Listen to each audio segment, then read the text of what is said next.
दोस्त, मैं हूं अमीश देवगन और आप देख रहे हैं देश का सबसे लोकप्रिय वीकेंड का कार्यक्रम। क्रिकेट में किसी टीम की हार के बाद आपने अंपायर पर सवाल उठाने का मामला जरूर सुना होगा, लेकिन भारत की राजनीति में यह पहली बार हो रहा है कि सियासी मैच यानी चुनाव अभी हुआ नहीं है, लेकिन अंपायर यानी चुनाव आयोग पर विपक्ष ने अभी से हमले शुरू कर दिए हैं। देश की ग्रैंड ओल्ड पार्टी कांग्रेस कह रही है कि इलेक्शन कमीशन का ऑफिस भारतीय जनता पार्टी के हेडक्वार्टर में शिफ्ट करवा देना चाहिए। यानी एक तरफ संविधान बचाने का सियासी एजेंडा या फिर प्रोपेगेंडा, और दूसरी तरफ संवैधानिक संस्थाओं पर खुल्लम खुल्ला वार हो रहा है। कहा जा रहा है कि चुनाव आयोग बिहार में वोट बंदी तक कर रहा है। इतना ही नहीं, बिहार में कांग्रेस आरजेडी की सरकार बनने पर नए वक्फ कानून को कूड़ेदान में फेंकने के दावे हो रहे हैं। यह तुष्टीकरण की पराकाष्ठा है। जिस कानून को देश के सदन ने पास किया हो, महामहिम ने पास किया हो, उसको कूड़ेदान में फेंकने की बात हो रही है। जिस पर पलटवार करते हुए केंद्रीय मंत्री किरेन रिजिजू ने कहा कि विपक्ष अल्पसंख्यकों को गुमराह कर रहा है। इसी बीच समाजवादी पार्टी ने राष्ट्रीय स्वयंसेवक संघ को देश विरोधी आतंकी संगठन बता दिया है। तो आज इन्हीं तमाम मुद्दों पर जनता जनार्दन के बीच होगी वीकेंड की सबसे प्रभावी, सबसे जोरदार डिबेट। जोरदार तालियों से अभिनंदन है आपका आज के इस बेहद खास कार्यक्रम में।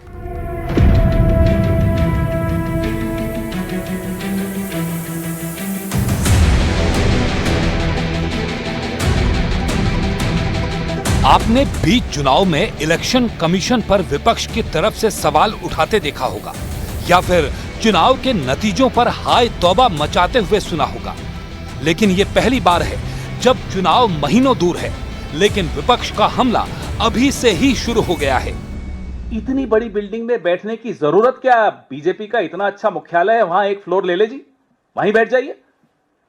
हम क्यों बिचौलियों से मिलें? हम सीधा बीजेपी से बात करेंगे। चुनाव आयोग किसी पार्टी का बिचौलिया नहीं हो सकता। चुनाव आयोग को मिलने से कोई फायदा नहीं है।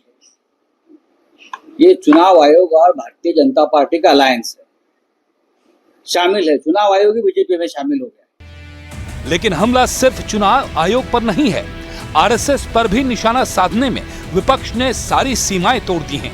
बीजेपी का छुपेआम आरएसएस से भी तो अलायंस है। वो क्या देश विरोधी नहीं है? वो क्या सांप्रदायिक नहीं है? उन्होंने क्या देश का माहौल खराब नहीं कर रहा है? सियासी दुश्मनी इतनी बढ़ चुकी है कि समाजवादी पार्टी के बड़े नेता रविदास मेहरोत्रा भारतीय जनता पार्टी को आतंकी बता रहे हैं। भारतीय जनता पार्टी और आतंकवादियों में कोई अंतर नहीं है।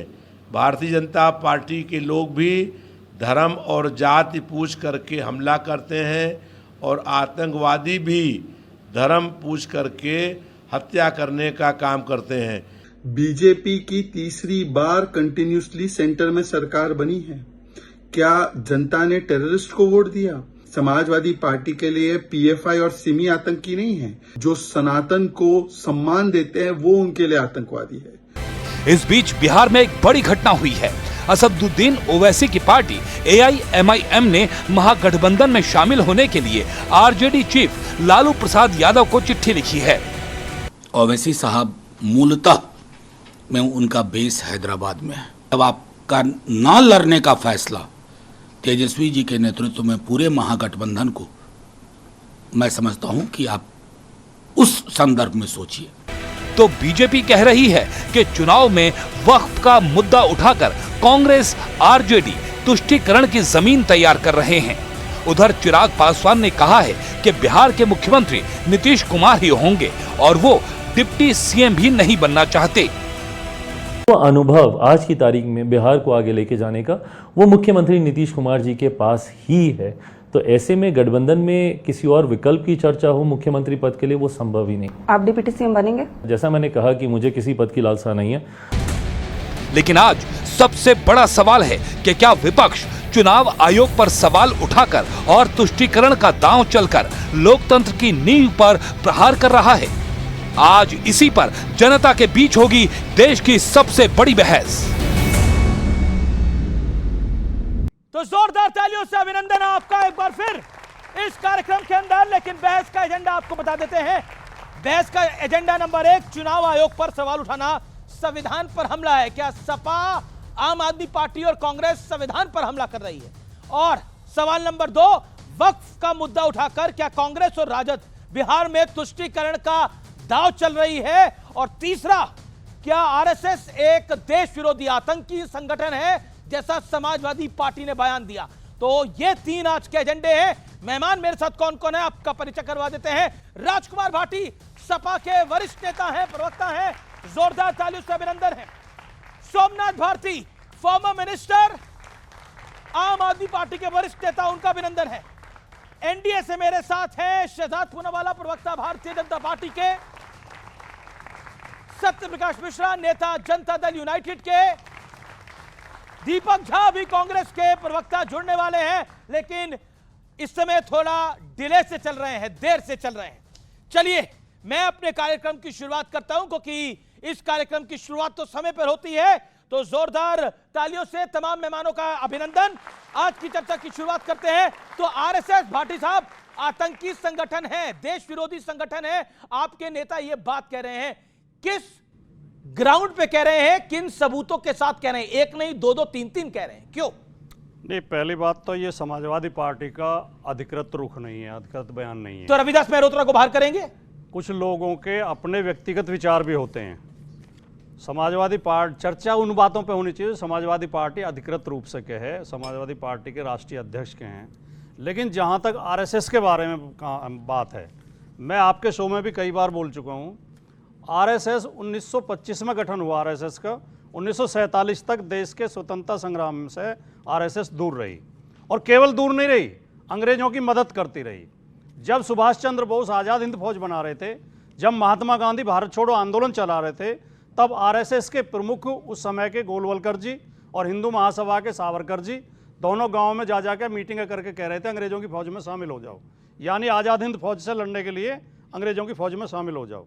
जब देश का संविधान लागू हुआ, 26 नवंबर 1949 को संविधान स्वीकार किया गया, तो उन्होंने, गोलवलकर जी ने ऑर्गेनाइजर अखबार में लेख लिख के कहा स्पष्ट तौर पर कि संविधान हमें स्वीकार नहीं है।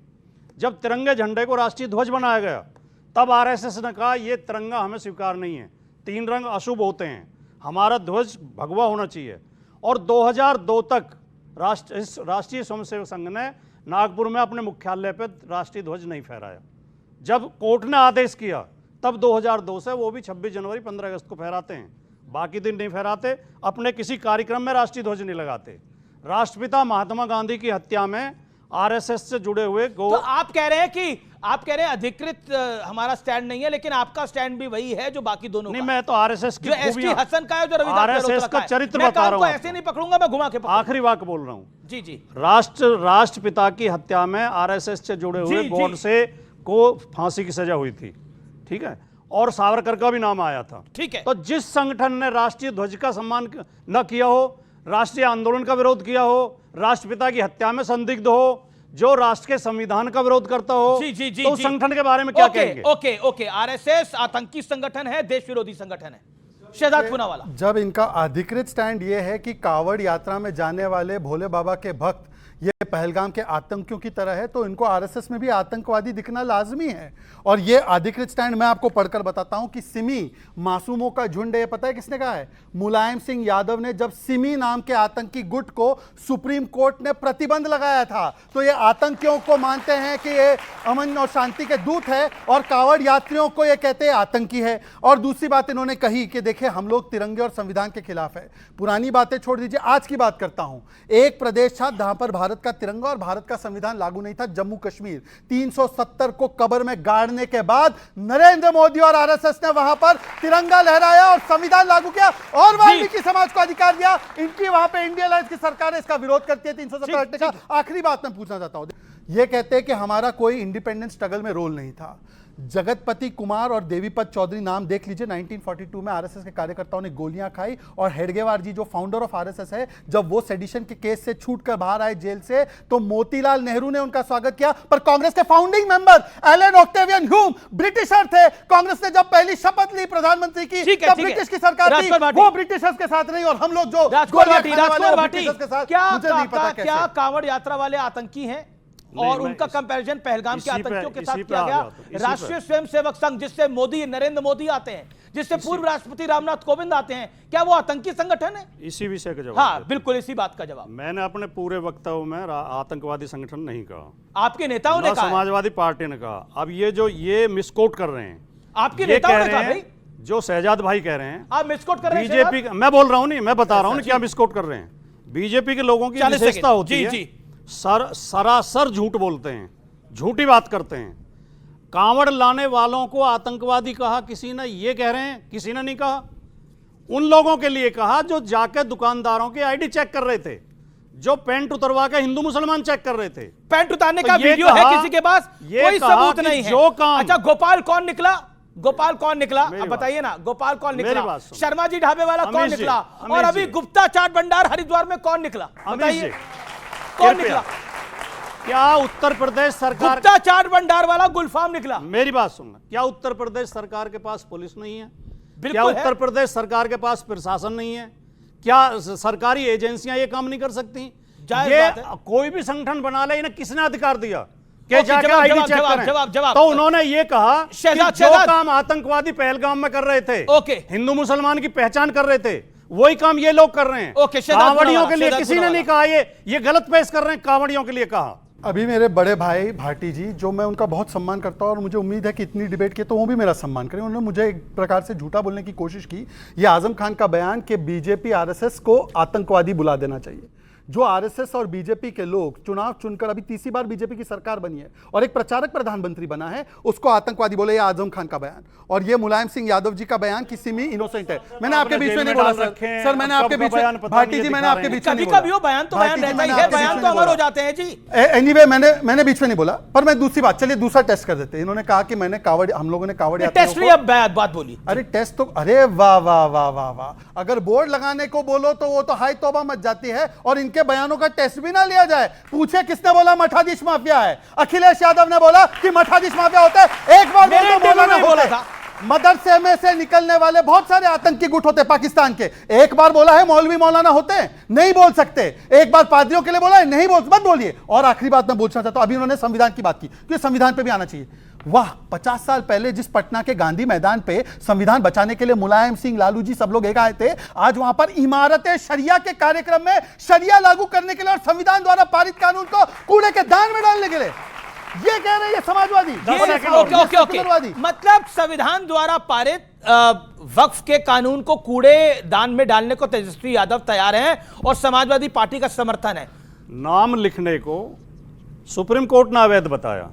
पिछले साल सुप्रीम कोर्ट ये आदेश दे चुका है कि नाम लिखना गलत है, नाम नहीं लिखना है।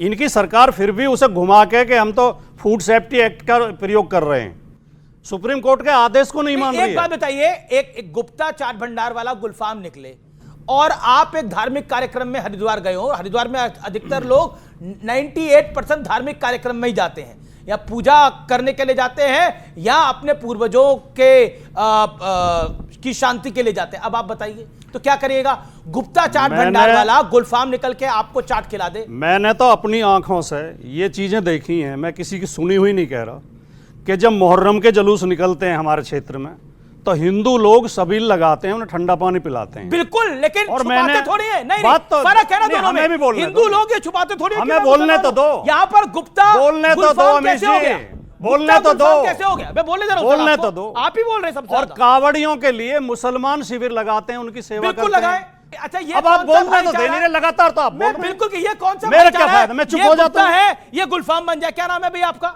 आपका नाम क्या है? उदय सैनी। अब उदय सैनी का नाम उदय सैनी रहना चाहिए ना। अब ये बोले मेरा नाम शहजाद है। अब बताइए, और शहजाद अगर बोलने के जुलूस में घुस जाए, ये सही होगा? अच्छा ओके, आप किस पर क्या कहते हैं? आपको क्या लगता है? खड़े होके बोलिए आप। मेरा तो सवाल भाटी जी सवाल नहीं, आप बताइए, गुप्ता चाट भंडार वाला अगर गुलफाम निकले तो सही है? सही कैसे सर? थूक सही है आपको लगता है? बिल्कुल सही नहीं है। आइडेंटिफाई क्यों छुपाया जाता है? जब उनके मन में पाप नहीं है तो क्यों छुपाया जाता है? उसमें मूत्र मिला के पिलाते हैं, जूस के अंदर जो है रोटियों में थूक लगा के खिलाते हैं, धर्म भ्रष्ट करते हैं सबको। ठीक है, ओके, बैठिए। आपका क्या पॉइंट है, बोलिए। सर, जब कोई नाम छिपा के सामने आता है ना, तो कुछ ना कुछ धोखे वाली प्रवृत्ति से आ रहा है। जब मेरा नाम रहमान है तो मुझे रहमान नाम के साथ आना चाहिए, ताकि आपसी भरोसा बढ़े, आपसी विश्वास बढ़े, ना कि नाम छिपा करके। जब हम ये सब होता है। ओके। मैं दोनों बातों से सहमत हूं जी, जो भाई ने कही और उन्होंने कही। मूत्र मिलाने का या थूकने का भी वीडियो आया, लेकिन उस वीडियो की अभी तक जांच नहीं हुई है, पहली बात। दूसरी बात, कोई सामान्य बुद्धि का व्यक्ति आदमी ये काम नहीं कर सकता। कोई अगर मानसिक रूप से बीमार है, कोई पागल आदमी ये काम कर दे, तो उसे पूरे समुदाय पर नहीं थोप सकते। बिल्कुल नहीं थोप सकते। एक समुदाय पूरा यही काम करता है। दूसरी बात, नाम छिपाने का भी यही उदाहरण है। नाम तो बहुत लोग बदलते हैं। जिसका नाम अजय सिंह बिष्ट था वो योगी आदित्यनाथ हो गया। नहीं, दीक्षाली तो उन्होंने, लोग बदलते हैं। ये ऑब्जेक्शनेबल है। तो ये कोई इतना बड़ा गुनाह नहीं है। दीक्षाली योगी आदित्यनाथ बनने के लिए। और योगी, देखिए, योगी बनना कोई सामान्य नहीं है। हर कोई योगी नहीं बन सकता। ओके, आखिरी बात कह दूं। ठीक है। देखिए, जो लंबा बोल रहे हैं, ठीक है। जो लोग कांवड़ की यात्रा चलती है 15 दिन, जो लोग 11 महीने उसी जगह पर रोजगार करते हैं, उन्हें फिर बंद कर दिया जाए तो उन्हें दुख तो होगा ही। ठीक है, जवाब तो ये मजबूर क्यों किया जाता है कि वो नाम कोई बंद नहीं कर रहा। आइडेंटिटी रिवील करने की बात है। आइडेंटिटी खुलेआम बताइए, जो आप हैं वो बताइए। पहले सबसे तो ओके, योगी आदित्यनाथ और अजय बिष्ट। अमीश जी, मुझे बड़ा दुख हुआ। वैसे मैं भारतीय मुसलमान हूं, पर एक साधु, एक संत, एक मठाधीश, एक गोरक्षनाथ पीठ के पीठाधीश्वर अपने सारे समाज को, अपने सारी चीजों को त्याग कर परिवार को वो योगी बनते हैं, तो उनकी तुलना एक नाम बदलकर गुप्ता से गुलफाम जो है और जो ढोंग कर रहा है, जो ढोंग रच रहा है, उसके साथ तुलना करते हैं। मतलब मठाधीशों के लिए, हमारे महामंडलेश्वरों के लिए, हमारे जो पुजारी संत हैं, उनके लिए कितनी दुर्भावना है। दूसरी बात मेरी बात पूरी हो जाने दीजिए। इनको पता है नाम क्यों बदलना और छिपाना अच्छा लगता है। एक और व्यक्ति आया था नाम और पहचान बदल के, आप भूल गए अमीश जी। 26/11 में कलावा पहनकर अजमल कसाब आया था। अगर तुकाराम ओमड़े नहीं पकड़ते तो हिंदू टेरर की रचना कर देते ये लोग। ये हिंदू टेरर बोलने के लिए अब ये आइडेंटिटी छुपाने का काम करते हैं। आज तक समाजवादी पार्टी के नेता अबू आजमी बोलते हैं हिंदू टेरर है 26/11। बोलिए कि गलत बोलते हैं? वो नहीं बोलेंगे, क्योंकि उनको ये आइडेंटिटी छुपाकर। और आपका क्या कहना है, केवल मुसलमान आइडेंटिटी छुपाता है? ये कानून सबके लिए है। क्या गुप्ता, क्या गुलफाम, दोनों को नाम बताना है, परंतु इनका शक केवल गुलफाम पर है कि गुलफाम ही छिपा रहा है और उसको बचाना है वोट बैंक के नाम पर। यही आपकी मानसिकता और प्रवृत्ति है। ओके। भरे स्टूडियो के अंदर लोगों के सामने, और जो करोड़ों व्यूअर्स इस समय स्क्रीन के उस पार खड़े हैं, आपने योगी आदित्यनाथ को, आपने बोला कुछ लोगों ने नाम बदल दिया है। योगी आदित्यनाथ ने अपनी शिक्षा दीक्षा से अपने नाम को बदला है। वो नाम बदलना नहीं होता। महंत योगी आदित्यनाथ हैं। मेरा फिर कहना है कि कुछ चीजों पे हम गुरेज रखें, राजनीति अपने तरीके से चलती रहेगी।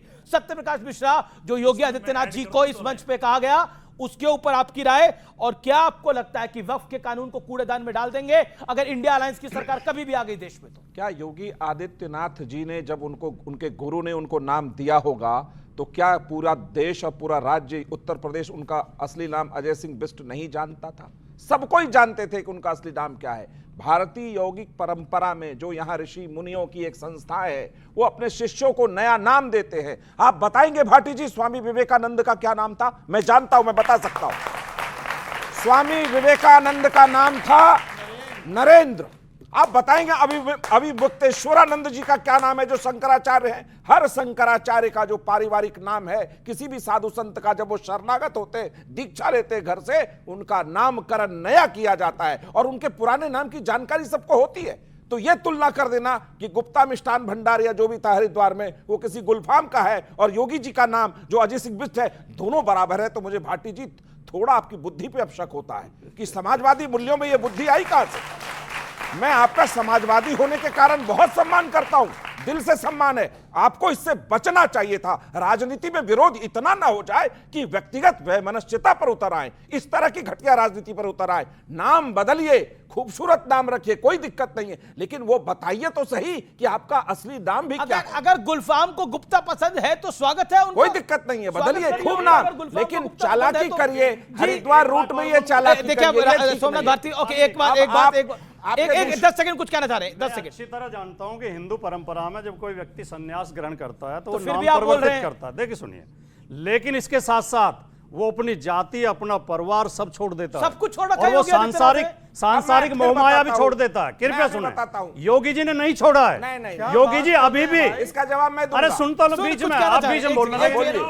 मिनट। योगी जी अपने भतीजे के नामकरण में अपने घर गए और वहां डांस किया, और योगी जी ने एक पत्रकार को, सुनो, मैं घोर सुनता लो यार। नहीं अरे मैं माफी चाहता मैं हूं। दिखा दूंगा मुझे- आपको। आप दिखाइए। अच्छा, सुन लो, पहले सुन लो। दिखा दीजिए कि योगी जी बात ने- पूरी ये होने नहीं दो। सहन कर सकता मतलब ये। और जब आप एक कह रहे पत्रकार ने हैं, पूछा, वो पार्टी मैं कह माफी रही चाहता है हूं, आपको ये जिसके गलत परिवार में आगे परिवार, पीछे परिवार, दाएं परिवार, बाएं परिवार, वो कह रही है योगी आदित्यनाथ एक बारी अपने भतीजे के नामकरण में जाएंगे। आज क्योंकि बोला गया है, मैं कभी चीजों को सार्वजनिक नहीं करता, लेकिन आज मुझे करना पड़ेगा कुछ चीजों को सार्वजनिक। एक सेकंड, योगी आदित्यनाथ की बहन आज भी चाय बनाती है पहाड़ के ऊपर, हंसने की बात नहीं है। एक सिटिंग सीएम है 9 साल से 7 साल से, उसकी बहन अभी भी चाय बनाती है और पटरी पर चाय लगाती है। उनका परिवार सामान्य परिवार की तरह रहता है, एक गरीब परिवार की तरह रहता है। योगी आदित्यनाथ को आप बोलेंगे कि पारिवारिक मूल्यों के साथ कोई चल सकता है,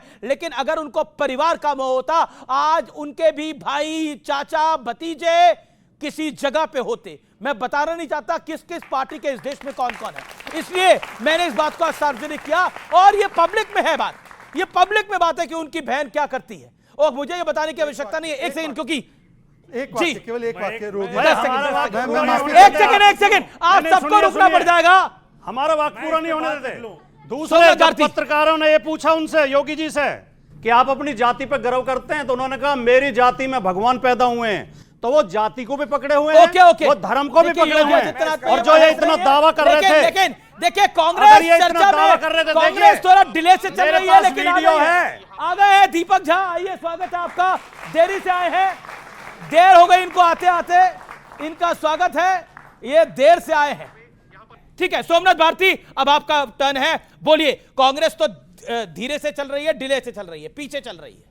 कांग्रेस वाले पे आ जाएंगे, लेकिन जो आपने अरे ये अभी तो आए हैं, इन पे मत आइए। मालूम है इनका डिले ही आना है अभी। अच्छा। अब क्या है कि जो माननीय योगी जी के बारे में बात कही मेरे साथी भाटी जी ने, देखिए क्या है कि इसी धरती से एक और शख्स आते हैं, उनका नाम भगवान बुद्ध। सबको पता है कि भगवान बुद्ध ने राजपाट छोड़ करके सन्यास लिया। योगी जी उल्टा गए, ये सन्यास छोड़ करके राजपाट ले लिया। ठीक है, दूसरी बड़ी बात, चूंकि योगी जी योग परंपरा से आते हैं, तो उम्मीद ये थी कि वो काम नहीं करेंगे जो योगी को शोभा नहीं देता। 2024 में इस उत्तर प्रदेश में जो बहुत पवित्र धरती है, यहां कबीर हुए, यहां बुद्ध हुए, यहां गोरख हुए, भगवान श्री राम हुए, भगवान श्री कृष्ण हुए, इतनी पवित्र धरती है, वहां पे इन्होंने क्या किया, 27,308 मंदिरालय खोल दिया।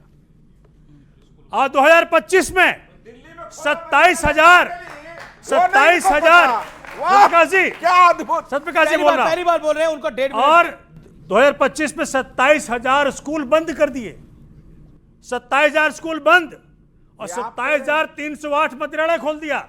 तो विद्यालय चाहिए कि मंदिरालय चाहिए, नंबर 1। नंबर 2, हिंदू समाज में जिससे मैं आता हूं, वहां हम कहते हैं वसुधैव कुटुंबकम, पूरा विश्व जिसका परिवार हो। उस विश्व में मुसलमान भी है, हिंदू भी है, सिख भी, ईसाई भी है, सारे ही हैं। उसी प्रकार से कुरान शरीफ में जब रब को याद किया तो कहा रबुल आलमीन, रब जो पूरे आलम का है, रबुल मुसलमीन नहीं कहा कि रब जो सिर्फ मुसलमानों का है। मैं ये जानना चाहता हूं, जो हमारे ग्रंथों ने, मुनियों ने, पैगंबरों ने हमें नहीं बांटा, तो ये नेता हमें कौन होते हैं बांटने वाले? सही आप कह रहे हैं, नेता कौन होते हैं बांटने वाले? क्यों बांटती है भाई भारतीय जनता पार्टी? नफरत का एजेंडा चला रही है, बांटती है और अपनी राजनीतिक दुकान चलाती है। जवाब शहजादपुरा वाला। पर सोमनाथ जी से कितना आग्रह है कि मैंने जैसे सुना, मेरी बात हाँ, वो सुनते हैं भाई, वो नहीं बहुत सुंदर बात कही उन्होंने, कुरान, गीता सबके बारे में बताया। तो मैं बोलता हूं कि कई मंदिरों में इफ्तार के लिए तो व्यवस्था की जाती है, एक बार एक मस्जिद चुन लीजिए जिसमें आप हनुमान चालीसा करा दो, एक मस्जिद आपकी चुनो। देखिए सर मैंने पहले ही बोला था मैंने पहले ही बोला था अमीश जी, मैंने आपसे पहले ही संरक्षण मांगा था। मैं ठहरा एक पसमानदा, मुझे तो अशरफों की मस्जिदों में घुसने भी नहीं देते। मुझे बोलने दीजिए ना, मैं बोलने दीजिए ना, गरीब लोग हैं आप। हाँ मैं बोलने दीजिए ना, हम जो भी है हम समझ लेंगे, मुझे बोलने दीजिए। दीपक जी प्लीज। अब आप तो वैसे ही डिले से चल रहे हैं। दीपक जी पहले ही आपका तो पहले ही गाड़ी लेट चल रही है। हाँ देखे ऐसा है, पहले ही दीपक बुझ गया है। अब कहाँ दीपक को झलाते फिर हम लोग। हाँ कोई जनता भी झलाने के तक उसमें नहीं। अब दूसरी बात इन्होंने कही कि ये जो आ गए संन्यास छोड़कर राजपाट में, ये 2 BHK में रहेंगे और फिर शीश महल में जाने वाले कह रहे हैं। जो पाठशाला की बात कह रहे थे वो मधुशाला बनाने वाले कह रहे हैं। और जिन लोगों ने कहा था नशा मुक्त कर देंगे पंजाब को, नशा युक्त कहने वाले कह रहे हैं। ये इनका हिपोक्रेसी है भाई। आम आदमी पार्टी ने 1 पर 1 फ्री बेचा। प्लीज, मैंने आपके पीछे नहीं बोला। अमित जी हर जी वो कह रहे हैं कि मैं जवाब देना चाहता हूँ। हाँ बोलिए अमित जी ऐसे नहीं। अमित जी आप बोलिए ना, आप बोलिए, आप अपने टर्न पे बोलिए 10 सेकंड। आखिरी बात, देखिए वैसे तो मैं भाटी जी से उम्र में भी और समझ में बहुत कम हूं। मैं भाटी जी ने बोला कि योगी जी डांस कर रहे थे किसी प्रोग्राम में। डांस करना वैसे हमारी मान्यताओं के खिलाफ नहीं है। हमारे तो शिव जी भी तांडव करते हैं, शिव जी भी नृत्य का उनकी वो प्रतिमा भी है नटराज की। परंतु मैं सिर्फ इतना पूछना चाहता हूं कि योगी आदित्यनाथ जी के ऊपर जो आप आरोप लगाते हैं ना, योगी आदित्यनाथ जी का भाई, भतीजा, पोता, पोती, दादा, दादी, ये सब लोग राजनीति में नहीं है। आपका एक समाजवादी पार्टी का एक परिवार, यादव परिवार, उसके 25 सदस्य चुनाव लड़ते हैं। राजकुमार भाटी तक को टिकट कितनी बार मिलता है देख लेना। परंतु मैं पूछना चाहता हूं कि योगी आदित्यनाथ की बहन का वीडियो उठाकर देख लीजिए कि किस स्थिति में वो रहती है। एक छोटी सी दुकान में चाय की व्यवस्था करती है और जो नाम है वही बताती है। दीपक, बहुत आपको देख के एक बात याद आ रही है, बहुत देर कर दी मेहरबान आते आते। लेकिन आए हैं, देर आए हैं, लेकिन हो सकता है दुरुस्त आए, हो सकता है दुरुस्त ना आए, मुझे नहीं पता। लेकिन आम आदमी पार्टी कह रही है हम बिहार में चुनाव लड़ रहे हैं। पवन खेड़ा साहब कह रहे हैं कि अमेरिका में भी जाके चुनाव लड़ रहे हैं अरविंद केजरीवाल। आप बताइए। बात यह है कि कहां तो तय था चरागा हर एक घर के लिए, कहां चराग मैसर नहीं शहर के लिए। जो आपने कही बात उसका जवाब दे रहा हूं। एक स्मार्ट सिटी बनाया है मोदी जी ने गुड़गांव, वहां से मैं निकला 1:30 बजे। दूसरे स्मार्ट सिटी आना था नोएडा और लग गए 2.5 घंटे। ये देश की जनता को सारे इनको चुप करा दीजिए। आप अपनी बड़ी गाड़ी से आ रहे होंगे ना? अरे गाड़ी बड़ी हो छोटी हो, मेट्रो, आप अपनी बड़ी वाहन से आ रहे होंगे। तो मेट्रो पे आते तो पहुंच जाते। एक बात बताइए, बड़ी गाड़ी से आने के लिए तो बड़ा स्मार्ट शहर बनाया था, 100 स्मार्ट शहर बनाए थे इन्होंने। तो क्या हुआ, हवाई हो गई। इनकी ढोल में पोल है ना जो, तो पूरी देश की जनता ने आज देख लिया। मैं बताना चाह रहा था, मैं चाहता हूं कि आप चलिए एक सेकंड। आप खुद तो गुड़गांव से नोएडा पहुंच नहीं पा रहे हैं। आप खुद तो गुड़गांव से नोएडा पहुंच नहीं चाहते और राहुल गांधी को प्रधानमंत्री के पद तक पहुंचाना चाहते हैं और इनको अमेरिका पहुंचाना चाहते हैं और इन्हें अमेरिका पहुंचाना चाह रहे हैं। आप बोले ये अमेरिका पहुंच जाए, ये अमेरिका पहुंच जाए। आपकी सबसे बड़ी समस्या है कि आप बोलते बहुत हैं, सुनते किसी को नहीं है। समस्या है बिल्कुल। बात यह है कि बिहार की बात भाजपा करती है। मैं सुनता हूं लेकिन सुनाता भी उतने उससे ज्यादा। सुनाइए, लेकिन जिनको सुनाना है उनको आप नहीं सुना सकते। हम लोग पूरे पिछले 10 सालों से कह रहे हैं जो मीडिया आप सुनते सुनते हताश हो चुके हैं, अब सुनने के काबिल नहीं है। सुनिए अमीश भाई, आप भी थोड़ा सुनिए। दीपक भाई बोलिए। इन्हें अमेरिका क्यों भेज रहे हैं? आप तो नोएडा तक नहीं पहुंच पा रहे, इन्हें अमेरिका भेज रहे हैं। तो मोदी जी का शहर है, स्मार्ट शहर बनाया, नोएडा भी नहीं आ पा रहे। ये सोमनाथ भारती को क्यों अमेरिका भेज रहे हैं? सोमनाथ भारती जी तो देखिए 2 बोतल का नशा है, 2 बोतल का नशा कहीं भी पहुंच सकते हैं। आम आदमी पार्टी है, आम जनता को 2 बोतल में उतारना चाहती थी। सुनिए 30 सेकंड। दिल्ली की जनता को सुनिए, इनको चुप रहिए अमीश भाई। दिल्ली की जनता को, दिल्ली की जनता को 2 बोतल खेलने वाली पार्टी कांग्रेस पार्टी से आता है। चुप करिए अमीश भाई, जेल का हवा खा रहा है। जब दिल्ली लेकर के आए तो ये 2 बोतल नशे के साथ बोल रहे हैं। मैंने कहा कि दिल्ली की जनता को 2 बोतल में उतारना चाहते थे, लेकिन दिल्ली की जनता ने इनको पहुंचा दिया कि जाके आप यमुना जवाब दूंगा इसका। इन्हें 30 सेकंड का अधिकार है भाई। बेचे नहीं, हारे हुए हैं। अब हारे हुए व्यक्ति गुस्सा हारे हुए हैं, बौखलाए हुए हैं। ये बिहार लड़ेंगे, इनका चेहरा देखिए, इनका रुतबा देखिए, कुछ नहीं, 2 बोतल नशे में है। आज आम आदमी पार्टी की कोई हैसियत नहीं है, मोदी जी के सामने खड़े नहीं होते, मोदी जी को जेल में डालने चले थे। अरविंद केजरीवाल तो कहते हैं राहुल गांधी मोदी जी से डरते हैं। अरे अरविंद केजरीवाल कौन है, मैं तो जानता भी नहीं हूँ। अरे जानते नहीं है कौन है? अब ये ज्यादा हो रहा है, टू मच हो रहा है। अरविंद केजरीवाल को जानते नहीं है, पहचानते नहीं है। सोमनाथ भारती सोमनाथ भारती आपकी देखिए, बारी है। एकदम शांति शांति। बड़ी ओके। शालीनता से मैं कहना चाहता हूं कि जिस पार्टी ने पिछले इतने चुनावों में 3 चुनाव दिल्ली में हो गए, इस शून्य से ऊपर नहीं आ रहे हैं। जी जी, उस पार्टी शांति को देखिए आप, अब ये पहली बार हमने देखा कि शून्य लाकर के भी कांग्रेस वहां पे नाच रही थी, दिल्ली में जश्न मना रही थी। शून्य आ गया, शून्य आ गया। क्यों? क्योंकि वहां पे कह रहे कि भैया भाजपा का हमने साथ दिया, भाजपा की हमने सरकार बनाई। कांग्रेस की औकात ये हो गई है। दूसरी बात, वो कह रहे अरविंद केजरीवाल को पहचानते दूसरी नहीं बात, है, अमेरिका भेजना चाहते हैं। दिल्ली की जनता नहीं पहचानती केजरीवाल को। एक बार मरहूम शीला दीक्षित जी ने भी ये बात कही आप क्या कह रहे हैं, दिल्ली की जनता ने? दिल्ली की जनता भी केजरीवाल को एक नहीं बार- पहचानती। बोरिया तो बिस्तर साफ अगर कर दिया। केजरीवाल को फिर भी 22 विधायक आए ना, 22 विधायक तो आए हैं, आपके कितने विधायक आए हैं? जरा छोड़िए जनता ना, को बताइए। 22 विधायक आए हैं। कांग्रेस के कितने बोरिया विधायक हैं दिल्ली बिस्तर में? साफ कर दिया। अरे देखिए कितने हैं? दिल्ली की जनता, दिल्ली की अरे कितने हैं भाई? अरे सोमनाथ भारती पूछ रहे कितने विधायक अरे आए हैं? कितने सोमनाथ विधायक भारती हैं? से पूछ ले लोकसभा में कितने आए हैं इनके। अरे कितने विधायक लोकसभा में दिल्ली कितने में आए कितने आए मध्य आपकी? प्रदेश में दिल्ली में कितने आए? कितने आए? अरे मध्य प्रदेश में कितने आए? भाई, आप लोकसभा लड़ने गए थे ना, 15 विधायक बहादुरी तुम्हारे आए दिखाने थे गए थे ना। गुजरात में, 5 ज्वाइन कर लिए बीजेपी। देखिए हैं? सोमनाथ 15 आए भारती थे के पास गुजरात एक में, ही 5 ज्वाइन कर लिया अभी बीजेपी। अपने मुश्किल दम पे बोलिए। ये हो रहा है कि कांग्रेस बीजेपी की जो है ना, वो जो प्रेमी प्रेमिकाओं वाले मिलन होता है रात को, वो चल रहा है, वो पकड़ी गई है। प्रेमी प्रेमिकाओं वाला मिलन होता है रात को, वो पकड़ी गई है इनकी। कब पकड़ा आपने? ये पकड़ा हमने, पकड़ा क्योंकि आपने। जनता एक के बोतल का सामने, कमाल है।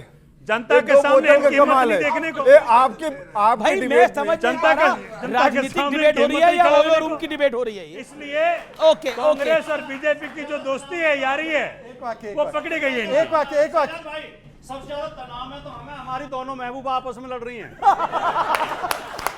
एक वाक्य इसमें, एक वाक्य केवल एक वाक्य। इनका दोनों का रवैया देखकर भारती जी और मेरे मन में आ रहा है कि यार सोनम से ज्यादा बेवफा तो ये दोनों एक दूसरे से। भाई एक जी, साल जी, पहले साथ में थे, लेकिन और एक साल के बाद लेकिन ऑल सेड एंड डन, देखिए बिहार में आप चुनाव क्यों लड़ रहे हैं?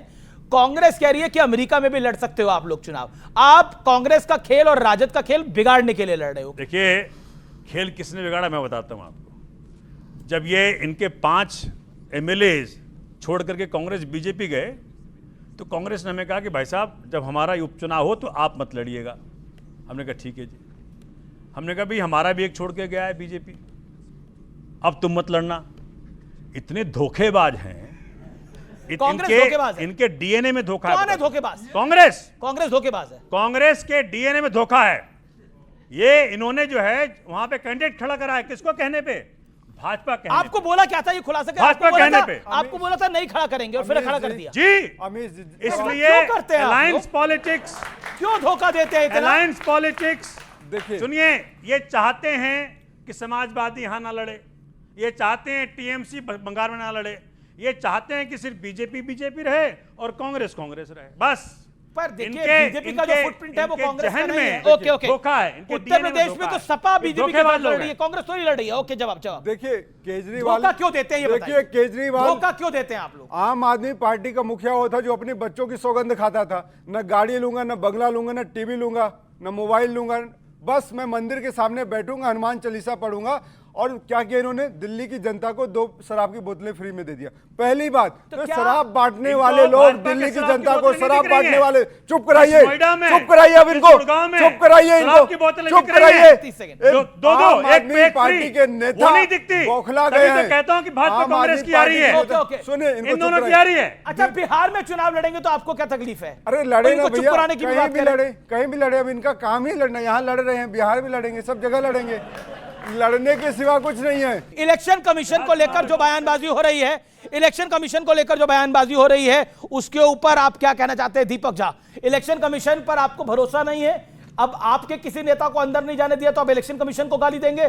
संविधान पे भरोसा नहीं है आपको, जिस संविधान की आप कस्में वादे खाते हैं? 30 सेकंड। देखिए इलेक्शन कमीशन पे पूरे देश को भरोसा है, लेकिन पूरे देश का जो वोट, सुनिए, अरे चुप रहिए ना, इनको चुप कराइए। बात है कि अगर बिहार की जनता का, बिहार के लोगों का एक भी व्यक्ति का अगर वोटर लिस्ट से नाम कटता है तो दुर्भाग्य है, और हम ऐसा नहीं होने देंगे, चाहे इसके लिए इलेक्शन कमीशन से लड़ना पड़े। दिक्कत क्या थी? वहां वोट बड़े थे, यहाँ वोट कम होने पे दिक्कत। यहाँ पे वोट कम और ज्यादा की बात नहीं, बात है कि पारदर्शिता अगर आपसे बिहार पे मांगा जा रहा है, यहाँ पे भाजपा प्रवक्ता क्या बात करेंगे? ये तो बिहारी बिहारियों को गाली देते हैं। बिहार के एक समाज से जिससे मैं आता हूं, इन्होंने गाली दिया था। तो ऐसे बेशर्म प्रवक्ताओं के साथ अगर मैं डिबेट करता हूं तो बिहार के समाज के लिए, हमारे समाज के लिए, लोगों के लिए ये शर्मिंदगी भरी बात है। इन्होंने माफी मांगी थी अपने उस बयान के लिए। माफी मांगने से कुछ नहीं होता। देखिए, ईसीआई बहाना है, अपने आप को हार से बचाना है, इसीलिए निशाना है। मैं पूछना चाहता हूं कि तेलंगाना में ईसीआई बिल्कुल ठीक था ना, कर्नाटका में ठीक था, हिमाचल में ठीक था, जम्मू कश्मीर में ठीक था, और केवल महाराष्ट्र और हरियाणा में गड़बड़ हो गया। और मैं इनसे पूछा था तो हमारी छोड़ दीजिए, सुप्रीम कोर्ट की छोड़ दीजिए, ईवीएम पर सुप्रीम कोर्ट के 40 फैसले आ गए, उसको छोड़ दीजिए। ओमर अब्दुल्ला और इमरान मसूद बोल रहे हैं कि ईसीआई बहुत अच्छा काम करता है, फिर भी इनको ईसीआई पर भरोसा नहीं, इनको केवल परिवार तंत्र पर भरोसा। ये ईसी का नहीं, सीसी का मामला। सीसी पता क्या है? Conditional commitment. जुडिशरी से मेरा फैसला है, जुडिशरी ठीक, वरना जुडिशरी खराब। ईसी से मेरा फैसला आ जाए, ईसी ठीक है, ठीक है। और आखिरी बात, last 10 seconds, Bihar toilet cleaning करता है और हिंदी भाषी बोलने वाले शूद्र है, ये डीएमके का ऑफिशियल स्टेटमेंट है। आज तक कोई कार्रवाई नहीं की और ये यहां पर मुंह उठाकर बोल रहे हैं। ओके, जवाब। मैंने बिहार का सम्मान किया, आपने बिहार के लोगों को गाली दी है। क्या स्टेटमेंट है? इलेक्शन कमीशन पर आप सवाल उठा रहे हैं, आप और राजकुमार भाटी की पार्टी, कांग्रेस पार्टी। मैं आपसे सवाल पूछता हूं सोमनाथ भारती, जब आपकी 67 सीट्स आई, जब आपकी 62-63 सीटें आई, जब पंजाब में आपकी 90 से ज्यादा सीटें आई, तो इलेक्शन कमीशन सही था। और जब आप दिल्ली के अंदर चुनाव हार गए तो इलेक्शन कमीशन खराब हो गया। गुजरात के अंदर इलेक्शन कमीशन सही था, जहां पर चुनाव जीत कर आए हैं अभी आप विधानसभा के अंदर। पंजाब में इलेक्शन कमीशन गलत है, जहां पर आप चुनाव जीत कर आए हैं। जवाब दीजिए। मतलब हम जीतेंगे तो इलेक्शन कमीशन सही, हम हारेंगे तो इलेक्शन कमीशन गलत। ये उसी बच्चे का हाल है जो बच्चा पहले फर्स्ट था, जो फेल हो जाए वो कहता है टीचर खराब है। बता रहे हैं। बोलिए। अमित जी, अभी पहले मेरे सत्यप्रकाश जी ने कहा कि जी अरविंद केजरीवाल जी ने बिहार के लोगों को चला दिया और ये कर दिया कोरोना में। सबसे बेहतरीन अगर किसी ने मैनेजमेंट कोरोना के दौरान दिया था, उसका नाम है अरविंद केजरीवाल और आम आदमी पार्टी दिल्ली के अंदर। हर प्रकार से हमने उत्तर प्रदेश में भी देखा, हमने हरियाणा में भी देखा, हर मेरे प्रश्न का जवाब। इसलिए कृपया करके झूठ ना बोला करें ऐसे इंपॉर्टेंट चैनल के ऊपर। दूसरी बड़ी बात बता दूंगा फिर। दूसरी बड़ी बात जो आपने बात कही, देखिए मेरे पास तो प्रमाण है।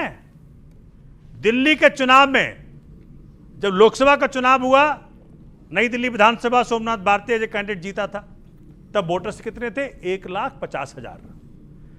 9 महीने बाद विधानसभा का चुनाव हुआ, वोटर्स कितने हो गए? 1,50,000 वोटर्स काट दिए गए।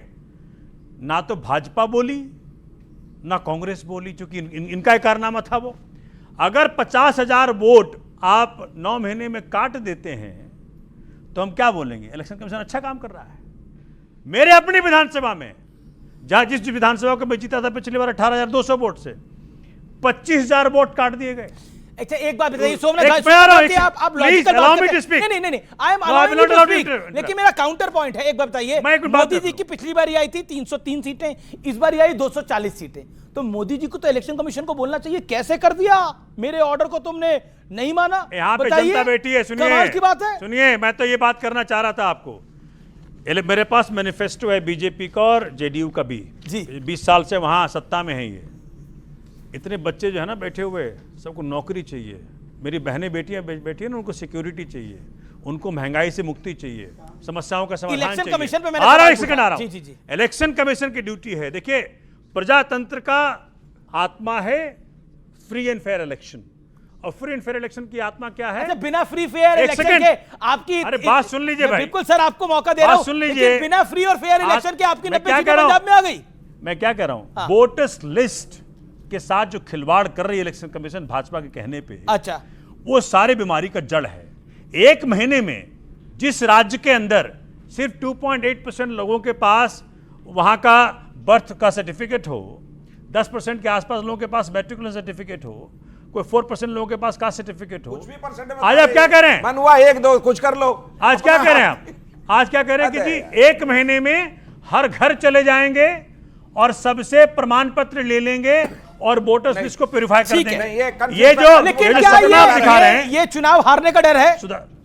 बिल्कुल, भाजपा किसको डर है? आपको? भाजपा चुनाव हार चुकी है बिहार का।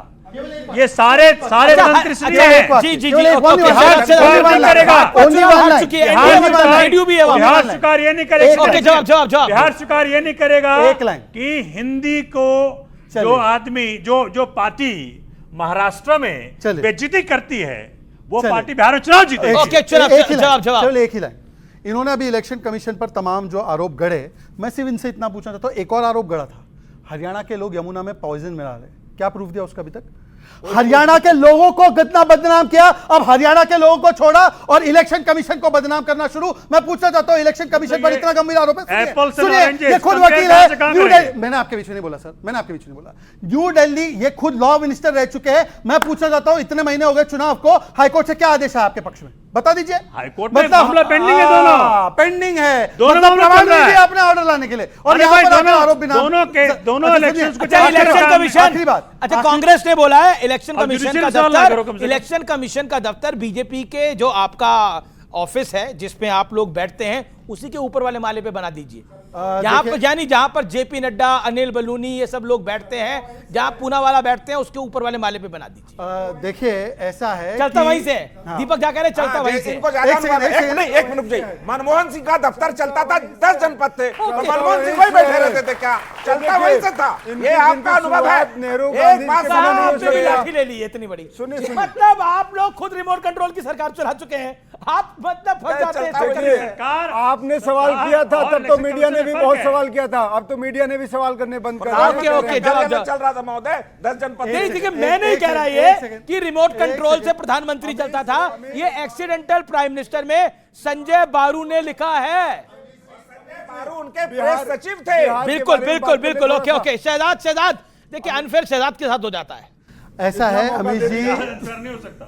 अमीश जी, ऐसा है, ज्यादा दूर जाने की बात नहीं है। अभी 3 दिन पहले खड़गे जी ने बोला कर्नाटका के विषय में कि निर्णय मैं नहीं हाईकमांड करेगा, तो जो खुद पद पे होने के बाद पावर के बिना है वो दूसरे लोगों को वह बोलते हैं ना कि झांकी रही भावना जैसी प्रभु मुहूर्त दिखे दिन तैसी, जो पॉकेट में संविधान लेकर घूमते हैं और इंदिरा को इंडिया बुलाते हैं, उनको लगता है हर संविधान तंत्र का जो है पूरा परिवार तंत्र की तरह चलता है। पहले इलेक्शन कमीशन में एक व्यक्ति अपॉइंट होता था 93 तक, मल्टी मेंबर नहीं था, कौन करता था? पीएमओ करता था, और उसके बाद 93 से लेकर 2023 तक कोई कानून नहीं था। मोदी जी के आने के बाद कानून था, और इतना ही इलेक्शन कमीशन प्यारा है तो स्टेट इलेक्शन कमिश्नर में क्या कोई चीफ जस्टिस या कोई लीडर ऑफ ऑपोजिशन? कांग्रेस ने तो गलती करी, तो ये पूरा वाला कांग्रेस ने तो गलती करी कि आप भी वही गलती करेंगे, ये बार बार सवाल आता है। मैं ऐड कर रहा हूं ये सवाल, ओके। राजकुमार भाटी इलेक्शन कमीशन पे, आपने बोला राजकुमार भाटी इलेक्शन कमीशन पे रिमोट कंट्रोल, आपने तो धृतराष्ट्र बोल दिया। हाँ, रिमोट कंट्रोल की बात वो लोग उठा रहे हैं जिनकी पार्टी के सारे फैसले नागपुर से होकर आते हैं। अच्छा,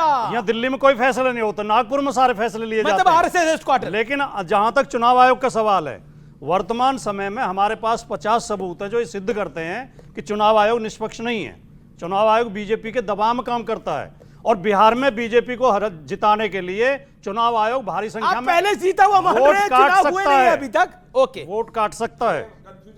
मैं इसका जवाब दूंगा। मतलब आपकी एक सेकंड, आपके जब उत्तर प्रदेश में देश में आप तीसरी बड़ी पार्टी बने और उत्तर प्रदेश में आपकी 30 से ज्यादा सीटें आई, तब चुनाव आयोग क्या आपकी तरफ हो गया? हमारी 47 जीत रहे थे हम, 10 सीटें बेईमानी से हरा दी। अरे वाह वाह वाह, 47 जीत रहे थे। ओके ओके ओके, 60 नहीं जीत रहे थे आप लोग, देखिए 60 ही जीत रहे थे फिर तो पूरी। ऐसा है कि मेरी बात छोड़िए, इनके एक नेता है राम गोपाल यादव जी का अधिकृत बयान है कि राहुल गांधी को लीडर ऑफ ऑपोजिशन से हटाइए, ये चुनाव हारते रहते हैं। इसका मतलब ये खुद भी मन में जानते हैं कि डेटा नहीं बेटा का सवाल है, पर क्या करे, गठबंधन की मजबूरी है कि इलेक्शन कमीशन पर बोलना है, और यहां पर जो फैमिली ओमिशन हो रहा है उसके बारे में कुछ नहीं बोलना है, चुप रहता ऑडियंस से लेता हूं। इलेक्शन कमीशन पे आप लोगों को भरोसा है, हाँ या ना में अपनी जवाब दीजिएगा। इलेक्शन कमीशन पे भरोसा है, क्या कहना चाहते हैं इलेक्शन कमीशन? इलेक्शन कमीशन पे हमें पूरा भरोसा है, पर राहुल जी का लोकतंत्र समझ में नहीं आता, क्योंकि इनको चुनाव लड़ने का पैसा जॉस रोज भेज देता है, बांग्लादेश से इनके वोटर आ जाते हैं, पाकिस्तान के नारे लग जाते हैं, और थाईलैंड की मेडिटेशन करा के इनके नेता आ जाते हैं। और एक चीज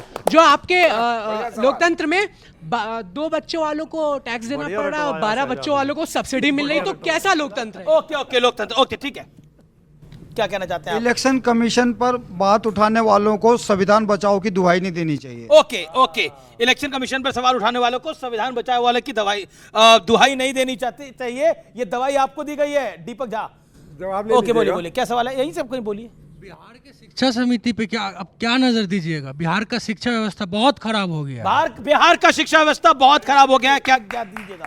ठीक है, अच्छा सवाल है, अच्छा सवाल है। और 27,000 ओके ओके, क्या सवाल? इधर आइए निकल के। ओके ओके, मेरा सवाल जेडीयू के स्पोक पर्सन से है नीतीश कुमार अपने हर एक भाषण में बोलते हैं कि 2005 से पहले बिहार में लालू यादव का जंगल राज था, लेकिन अभी भी तो बिहार में वही हो रहा है, गोली हर जगह चल रहा है। गोली हर जगह चल रही है। देखिए पब्लिक सवाल पूछ रही है। ओके ओके ओके, बोलिए। सर बिहार में कहने को तो दारू बंद है, लेकिन अभी भी वहाँ चल रहा है। आप 200 का नोट लेके जाइए, दारू ऐसे मिलेगा। क्या लेके जाइए? 200 का नोट लेके जाइए, दारू लेके गए थे क्या तुम? नहीं सर, हमने ले। जी चलिए जवाब दे बात कह रहे हैं। जी नहीं, गंभीर बात है और अच्छा सवाल है, तालियां इनके लिए भी।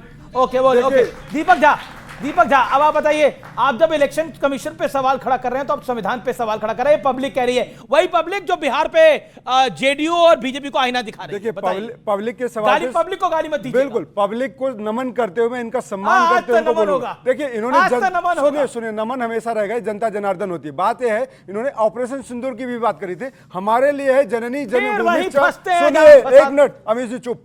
जननी जन्मभूमि स्वर्गादपि गरीयसी। जननी और जन्मभूमि हमारे लिए संसार से, स्वर्ग से बढ़ के है। ये बात आपको भी पता है, हमको भी पता है। सुनिए अब दूसरी बात सुनिए, ये हमारे शास्त्रों की बात है, ये लोगों को समझ में नहीं आएगी, इन लोगों को नहीं समझ में आएगी। देखिए ये डिबेट को डिरेल कर रही है कांग्रेस, या दीपक झा डिबेट को डिरेल कर रहे हैं। जो मैंने प्रश्न पूछा था, मैंने बोला क्या आप इलेक्शन, जो पीछे जो ऑडियंस ने सवाल पूछा कि आप संविधान की बात करते हैं और इलेक्शन कमीशन को गाली निकालते हैं, इस पर आपका कोई जवाब नहीं आया। यानी आपने इनको लाजवाब कर दिया, इनके पास कोई जवाब नहीं था। तो ताली इस बात के लिए। अब बारी आपकी, आप दोनों की बारी है भाई। नहीं 20 साल से आपकी सरकार है, 20 साल से आपकी सरकार है, शिक्षा का क्या हाल है? और कह रहे लालू के टाइम पे भी जंगल राज था, तो आज कौन सा कम है? जवाब दीजिए। देखिए जवाब आपको एक छोटा सा आंकड़ा, बैकग्राउंड नहीं बोलिए। एक छोटा सा डेटा दे दूं कि पिछले 1 सालों में देह व्यापार में और पॉक्सो एक्ट से बचाने के लिए कम से कम 700 लड़कियों को बिहार पुलिस ने बचाया है। मतलब अपराध होने नहीं दिया उनके साथ। तो ये अब हमारी मुस्तैद पुलिस व्यवस्था है। चलिए बहुत बहुत शुक्रिया। एक हेल्दी डिस्कशन लोकतंत्र का बड़ा हिस्सा है और मैं अपने तमाम मेहमानों का शुक्रगुजार हूं कि उन्होंने बहुत अच्छे से हर सवाल का जवाब दिया है। जोरदार तालियां आज के मेहमानों के लिए और जोरदार तालियां आज की पब्लिक के लिए, जनता जनार्दन के लिए। चलिए तो आज के इस विशेष कार्यक्रम को, इस मेगा ब्लॉकबस्टर एडिशन को यहीं समाप्त करते हैं। आप देखते रहिए न्यूज़ 18। आपको मेरा नमस्कार, शुभ रात्रि।